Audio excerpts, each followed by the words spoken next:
Laisse-moi te poser une question. Une question que la plupart des gens évitent parce qu'ils connaissent déjà la réponse. Pourquoi ta vie ressemble encore à ce qu'elle était il y a 3 ans? Pas dans les détails, dans l'essence.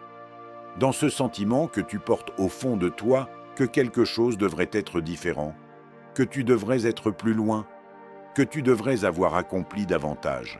Ce sentiment, il ne ment pas. Et la réponse n'est pas ce que tu crois. Ce n'est pas le manque d'argent. Ce n'est pas le manque de temps. Ce n'est pas l'économie, ton patron, ta famille ou ta malchance. La réponse tient en un seul mot. Un mot simple, banal, que tout le monde connaît et que presque personne ne pratique vraiment. La discipline, pas la discipline que l'on voit dans les films, pas celle des militaires qui se lèvent à 4 heures du matin. La discipline ordinaire, celle des choix invisibles, celle que personne n'applaudit, celle qui ne fait aucun bruit et qui construit tout. J'ai passé des décennies à observer des hommes et des femmes qui partaient du même point, même ville, même milieu, même contrainte, et qui arrivaient, 20 ans plus tard, dans des vies radicalement différentes, pas à cause du talent, pas à cause de la chance, à cause de ce qu'ils faisaient, ou ne faisaient pas, chaque jour ordinaire. Laisse-moi te raconter quelque chose que j'ai observé très tôt dans ma carrière. 2 hommes, début de la vingtaine, même employeur, même salaire à l'euro près, même point de départ sur tous les plans. Le premier a pris une habitude, chaque soir après le travail, avant la télévision, avant quoi que ce soit d'autre.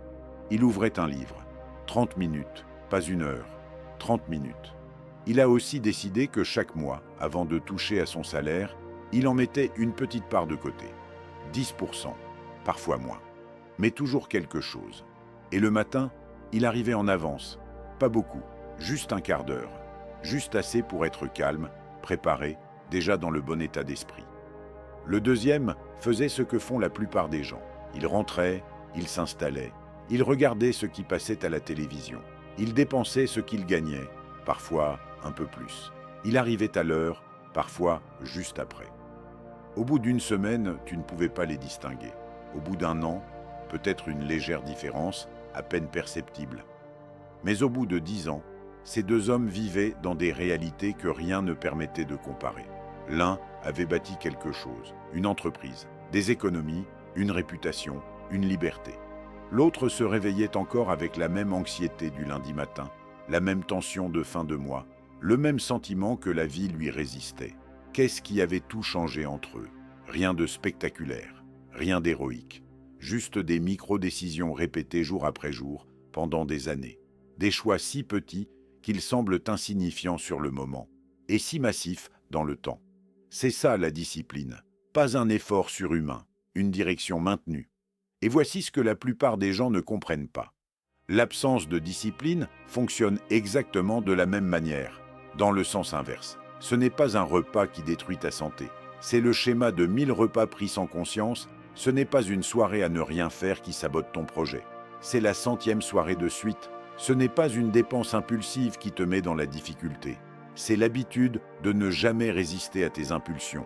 Les erreurs de jugement répétées produisent exactement les mêmes intérêts composés que les bonnes décisions, mais dans le mauvais sens. Et le piège ultime, c'est que rien de tout cela ne semble urgent sur le moment.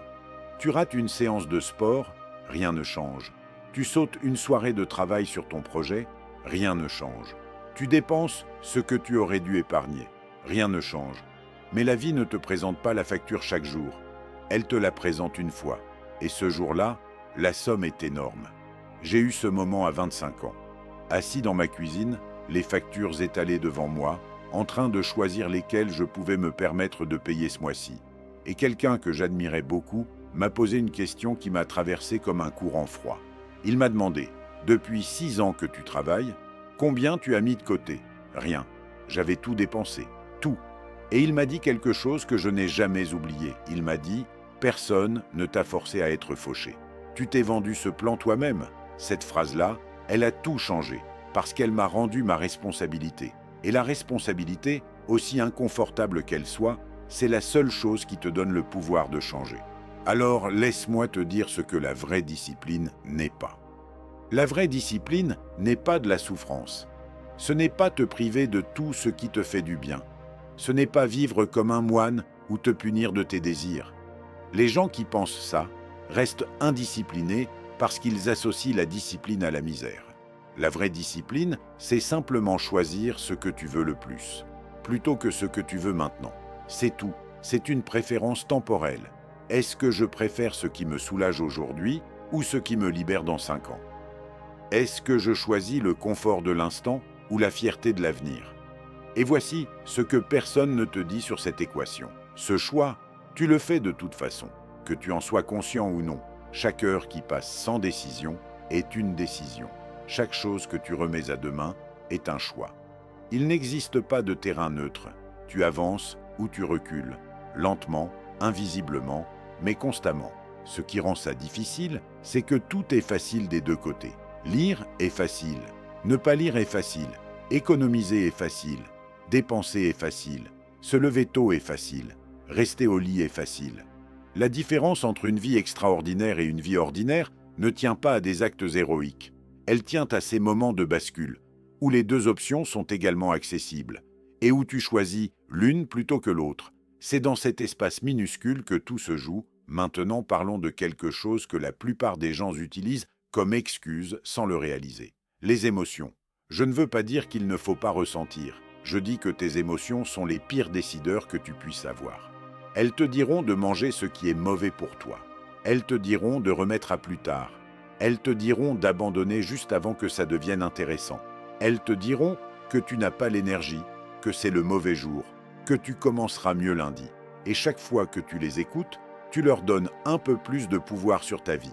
Les personnes qui construisent quelque chose de grand ne se demandent pas si elles ont envie. Elles se demandent ce qui doit être fait, parce qu'elles ont compris quelque chose d'essentiel. L'envie suit l'action. Elle ne la précède pas. Tu n'attends pas d'avoir envie de courir pour courir. Tu cours et ensuite tu te sens vivant. Tu n'attends pas d'avoir envie de travailler pour travailler. Tu travailles et ensuite la concentration arrive. Tu n'attends pas de te sentir confiant pour avancer. Tu avances et la confiance vient s'installer dans ton sillage. C'est l'un des mensonges les plus coûteux que nous nous racontons. Que la motivation doit venir en premier? Non. La discipline vient en premier. La motivation, elle, est un sous-produit de l'action. Maintenant, laisse-moi te parler de quelque chose de concret, parce que je ne suis pas là pour te faire une belle conférence. Je suis là pour que quelque chose change dans ta vie après que tu auras fermé cette vidéo. Prenons l'exemple le plus simple qui soit. Supposons que tu décides de lire 10 pages par jour. 10 pages, à un rythme normal, c'est 15 minutes de ta journée. Rien, une fraction imperceptible de ton temps. Si tu le fais tous les jours, dans un an tu as lu 12 livres. Dans 5 ans, 60 livres. 60 ouvrages qui ont transformé ta façon de voir le monde, de résoudre les problèmes, de comprendre les autres, de prendre des décisions. Tu es littéralement une personne différente. Si tu ne le fais pas, dans 5 ans, tu seras exactement là où tu es, avec exactement les mêmes schémas de pensée, les mêmes réponses aux mêmes problèmes, le même plafond, 10 pages par jour. C'est tout ce qui sépare ces deux trajectoires. Le même raisonnement s'applique à l'argent. Si tu gagnes 3 000 € par mois et que tu décides de vivre avec 2 700, ces 300 € mis de côté chaque mois deviennent 3 600 en un an, 18 000 en 5 ans, plus de 40 000 en 10 ans. Sans efforts spectaculaires, sans revenus exceptionnels, juste avec la discipline d'une décision maintenue dans le temps, mais la plupart des gens ne commencent pas. Ils attendent de gagner plus. Ils se disent que dès qu'ils auront une meilleure situation, ils commenceront à épargner. Et j'ai une question pour ces personnes-là. Si ton salaire était amputé de 10% demain, est-ce que tu mourrais? Non, tu t'adapterais. Tu trouverais un moyen. Tu ferais avec ce qui reste. Alors si tu peux survivre avec 10% de moins, tu peux épargner 10% maintenant. La question n'est pas de pouvoir, la question est de vouloir vraiment. Il y a une différence énorme entre « je ne peux pas » et « je ne veux pas encore ». Parlons maintenant du temps, parce que le temps est la seule ressource que personne ne peut te rembourser. L'argent perdu peut se regagner, une opportunité manquée peut revenir sous une autre forme, mais une heure passée est passée pour toujours. Et pourtant, la plupart des gens traitent leur temps comme s'il était inépuisable. Ils regardent 3 heures de contenu qui ne les nourrit pas. Ils scrollent pendant 45 minutes sans même s'en rendre compte. Ils disent qu'ils n'ont pas le temps de lire, d'apprendre, de travailler sur leurs projets. Mais ils trouvent le temps pour tout le reste. Ce n'est pas un manque de temps, c'est une absence de hiérarchie. J'ai fait un exercice à une certaine période de ma vie. J'ai noté heure par heure ce que je faisais pendant une semaine entière. Et quand j'ai regardé ce relevé, j'ai réalisé que je dilapidais environ 3 heures par jour dans des activités qui ne m'apportaient rien. 3 heures par jour, c'est plus de 1000 heures par an. 1000 heures que j'aurais pu investir dans quelque chose qui compte. Cet exercice m'a réveillé. Traite ton temps comme tu traites ton argent. Fais-en le budget. Décide en avance à quoi tu veux l'allouer. Et protège ces blocs de temps comme tu protégerais de l'argent que tu as mis des années à épargner. Maintenant, je veux te parler des gens qui t'entourent, parce que cet aspect-là est sous-estimé de manière dramatique. Ton environnement humain est un champ de force. Il tire soit vers le haut, soit vers le bas. Il n'existe pas de relation neutre. Chaque personne avec qui tu passes du temps régulièrement influence tes standards. Influence ce que tu considères comme normal. Influence ce que tu crois être possible.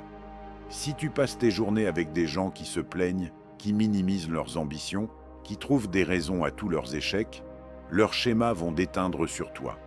Pas parce que tu es faible, parce que l'être humain est un animal d'adaptation sociale. On s'aligne naturellement sur ceux qui nous entourent. Alors, trouve des personnes qui ont déjà la discipline que tu veux développer, pas pour les imiter, pour que leurs standards deviennent progressivement le tien. Voilà maintenant ce que personne ne te dit sur la discipline et qui change tout. La discipline ne se construit pas en transformant ta vie d'un coup. Elle se construit en choisissant une seule chose, une seule, et en la tenant sans exception pendant suffisamment longtemps pour qu'elle devienne automatique. Pas 5 nouvelles habitudes, pas un programme complet de transformation. Une chose, peut-être que c'est te lever 30 minutes plus tôt, peut-être que c'est fermer les réseaux sociaux après 20 heures, peut-être que c'est marcher pendant 20 minutes chaque jour, peut-être que c'est ne pas toucher à ton épargne quoi qu'il arrive. Choisis quelque chose d'assez petit pour que tu saches que tu peux le tenir. Et tiens-le sans négocier avec toi-même, sans vérifier si tu en as envie aujourd'hui, sans te demander si tu feras une exception pour cette fois. Et quand tu l'auras tenu suffisamment longtemps pour que ça ne te coûte plus rien, ajoute-en une autre. C'est comme ça que se construit une vie, pas en révolutionnant tout d'un coup, en ajoutant une brique solide après l'autre. Il y a aussi quelque chose que tu dois accepter avant que ça fonctionne vraiment. Tu vas trébucher. Pas peut-être, certainement. Il y aura des jours où tu ne tiendras pas, des jours où la fatigue, la pression ou la distraction l'emporteront. Et ce n'est pas là que tout se joue. Tout se joue dans ce que tu fais le lendemain. Est-ce que tu utilises ce faux pas comme une porte de sortie, comme une preuve que tu n'es pas fait pour ça? Ou est-ce que tu reprends là où tu en étais, sans drame, sans discours, sans te flageller, simplement en recommençant? La discipline ne demande pas la perfection, elle demande la persistance. Le fait de se relever une fois de plus que tu ne tombes. Le fait de ne jamais laisser 2 jours consécutifs sans honorer ton engagement envers toi-même. Voici ce que j'ai appris après des décennies à observer ceux qui réussissent et ceux qui restent coincés. Les gens qui réussissent ne sont pas ceux qui n'échouent jamais. Ce sont ceux qui n'abandonnent jamais le fil. Ceux qui reviennent toujours. Ceux pour qui l'échec est une information, pas une conclusion. Et laisse-moi te dire quelque chose sur ce que produit la discipline à long terme. Quelque chose d'inattendu. Après un moment, ça ne ressemble plus à un effort. Ce qui te coûtait quelque chose au début devient naturel. Ce que tu devais te forcer à faire devient ce que tu veux faire. La personne disciplinée que tu construisais jour après jour devient simplement qui tu es. Et c'est là que la vie change de texture. Tu ne te bats plus contre toi-même. Tu n'as plus besoin de te motiver. Tu vis en alignement avec la personne que tu as choisi de devenir. Et ça, c'est une forme de liberté que très peu de gens connaissent. La discipline ne te prive pas de liberté. La discipline est la seule chose qui crée une liberté réelle. La personne qui n'a pas appris à épargner est prisonnière de son salaire. La personne qui n'a pas appris à gérer son énergie est prisonnière de ses émotions. La personne qui n'a pas appris à contrôler son attention est prisonnière de ce que les autres ont décidé de lui montrer. La liberté ne s'obtient pas en faisant ce qu'on veut à chaque instant. La liberté s'obtient en construisant, par la discipline, les conditions qui te permettent ensuite de faire ce qui compte vraiment. Alors voici la seule question qui importe au terme de tout ce que je viens de te dire. Quelle est la décision que tu remets depuis trop longtemps? Pas dans un an, pas lundi, pas après les vacances, maintenant. Ta vie aujourd'hui est le résultat exact de tout ce que tu as choisi jusqu'ici. Chaque décision, chaque habitude, chaque chose que tu as faite ou que tu t'es permis de ne pas faire, t'a conduit là où tu es en ce moment. Et ta vie dans 5 ans sera le résultat exact de ce que tu choisis à partir d'aujourd'hui. Tu ne peux pas réécrire ce qui est passé, mais tu peux décider maintenant de ce que le futur va contenir. Une décision, une habitude, un jour à la fois. C'est tout ce qu'il faut, et c'est tout ce que ça demande. Commence aujourd'hui.